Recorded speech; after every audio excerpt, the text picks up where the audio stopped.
আসসালামু আলাইকুম। আজকে নায়েবে আমির শফিকুল ইসলাম সাহেব নড়াইলে আগমন করবেন।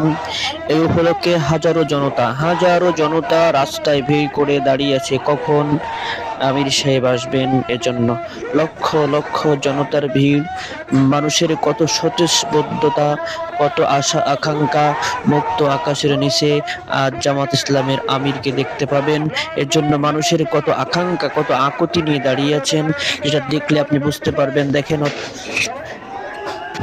মনে হচ্ছে কত বছর পরে আজকে শান্তির নিঃশ্বাস ফেলতেছে জমিনে। মানুষ মানুষ কত ব্যথা নিয়েছিল অন্তরে যে এরকম একটা দিন দেখতে পাবে, এটা ভাবতেও পারেন। আজকের এই আলোচনা, আজকের এই সবাই আমাদের জননেতা জনাব শফিকুর রহমান সাহেব যে বক্তৃতা, যে ভাষণ দিবেন, আশা করি সবাই শুনতে মুগ্ধকর একটা ভাষণ হবে। ওনার গাড়িটা সামনের গাড়ি না, পিছনে গাড়িটা আসতেছে। দেখুন কত মানুষ ফুল দিয়ে বরণ করতেছে, কত আশা নিয়ে, কতই নিয়ে। জন্য মনে হচ্ছে যে কলিজা যেমন ভাষায় প্রকাশ করানো যাবে না, যে মানুষটা এতটা আকুতি নিয়ে বসে আছে যে এক নজর একটু দেখবে, এক নজর একটু জামাতের আমিরকে এক নজর একটু দেখবে, এই আশায়, এই আকাঙ্ক্ষা নিয়ে রাস্তায় রোদের ভিতরে বসে আছে, দাঁড়িয়ে আছে। জামাতের প্রত্যেকটা আমিরকে দেখার জন্য এরকমই অবস্থা করে। যেমন দেলোয়ার হোসেন সাঈদী যখন কোনো মাঠে যেতেন বয়ানের জন্য, কোনো কথা বলার জন্য, তখনও মানুষ এত আকাঙ্ক্ষা এবং আকুতি নিয়ে থাকতেন। এজন্য সবাই দেখেন, এখন এই মুহূর্তে আমাদের জামাতের আমির, উনি ওনার গাড়ির সামনে এসে দাঁড়িয়েছে। এখন উনি উঠবেন, ওনার জন্য মাইক্রোফোন নিয়ে দাঁড়িয়ে আছে। এখন যে কোনো মুহূর্তে উনি গাড়ির থেকে বের হবেন, বের হয়েই বক্তৃতা উপস্থাপন করবেন সবার জন্য। দেখেন, যখন উনি যখন গাড়ি থেকে বের হবেন, তখন মানুষের আকুতিটা কেমন হয়, মানুষের চাহিদাটা কেমন হয়, মানুষের কি পাওয়া, মানুষ কি করতে পারে। দেখেন না একটু, যখন উনি বের হবে তখন কি করবে। ওই যে গাড়ির ছাদ খুলে গেছে, এখন উনি মুহূর্তে উনি বের আসবেন, এখন উনি গাড়ি থেকে বের হবে। দেখেন মানুষ কিভাবে চিৎকার দিচ্ছে, দেখেন কত চিৎকার।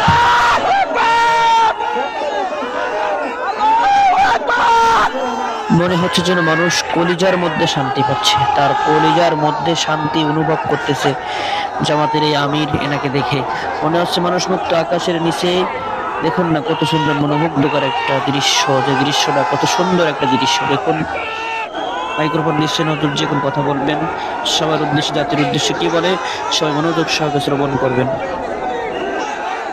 সকল মানুষের মুখে কিভাবে শান্তির এক ছায়া, কি সুন্দর একটা শান্তিপূর্ণ লাগছে। দেখুন না,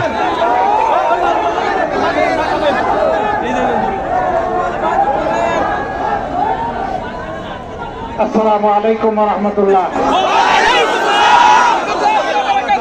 অর্ধেক স্লোগান আর অর্ধেক সালাম, পুরা সালাম দেই। আসসালামু আলাইকুম ওয়া রাহমাতুল্লাহ। কেমন আছেন আপনারা? আলহামদুলিল্লাহ, ওয়াসসালাতু ওয়াসসালামু আলা রাসূলিহিল কারীম ওয়া আলা আলিহি ওয়া সাহবিহি ওয়া আহলি বাইতি আজমাইন। আমাদের সামনে দাঁড়াতে পারলাম মুক্ত আসমানের নিচে, আলহামদুলিল্লাহ রাব্বিল আলামিন। আলহামদুলিল্লাহ। আজ থেকে 6 মাস 1 বছর আগে কখনো এটা চিন্তা করিনি এদেশের মানুষের সামনে এসে মুক্ত আবহাওয়ায় দুটি কথা বলতে পারবো। আল্লাহ দরবারে শুকরিয়া আদায় করি, আলহামদুলিল্লাহ। বাংলাদেশ আমাদের সকলে, এটি আমাদের প্রিয় জন্মভূমি। মুসলমান, হিন্দু, বৌদ্ধ, খ্রিস্টান, এই 4 ধর্মের মানুষ আমরা মিলেমিশে এখানে যুগ যুগ করে বসবাস করে আসছি। আমরা আল্লাহ দরবারে দোয়া করি, মানুষ হিসাবে আমরা যেন পরস্পরকে ভালোবাসতে পারি। আমরা 10 ধর্মের ঊর্ধ্বে উঠে একে অন্যকে যেন সম্মান জানাতে পারি। আমরা সবাই মিলে যেন এই দেশে শান্তিতে বসবাস করতে পারি। এই দেশ আমাদের দেশ, এই দেশকে আমরা ভালোবাসি। লোকেরা বলে যে হুজুর আমাদের দিকে তাকা। প্রথম কথা, আমি গুনাহগার কোন হুজুর নই। 2 নম্বর হচ্ছে, কি করবেন এই বুড়ো মানুষের চেহারা? না, সে হচ্ছে আমি বুড়ো নই। বলবেন তাহলে আপনি কি? আপনার চোখের সাথে, চুলের সাথে, আপনার পুরোর সাথে, দাড়ির সাথে, তো আপনি কি জোয়ান? আলহামদুলিল্লাহ, আমি জোয়ান। যে মানুষের হৃদয় যুবক থাকে, সেই মানুষ যুবক। আর যুবকরা সবসময় ভয় পায়, সে হইল বৃদ্ধ। আমি মনে করি এখানে কোনো বৃদ্ধ মানুষ নাই, সবাই আপনারা যুবক। যারা বয়সেষ্ট হয়েছে তারা খুশি হয়ে গেছে, কিন্তু তাই বলে আমি কিন্তু আবার বলবো না যে বিয়ে একটা করো, এটা করে আমার ঘরে ঘরে মাইক লাগানো যাবে না। বলছিলাম এই দেশটা আমাদের সবার, দেশকে আমরা ভালোবাসি, আমাদের ভালোবাসার প্রমাণ হচ্ছে বিপদ আপদ মুসিবতে আল্লাহর উপর ভরসা করে আমরা এই দেশে থাকি।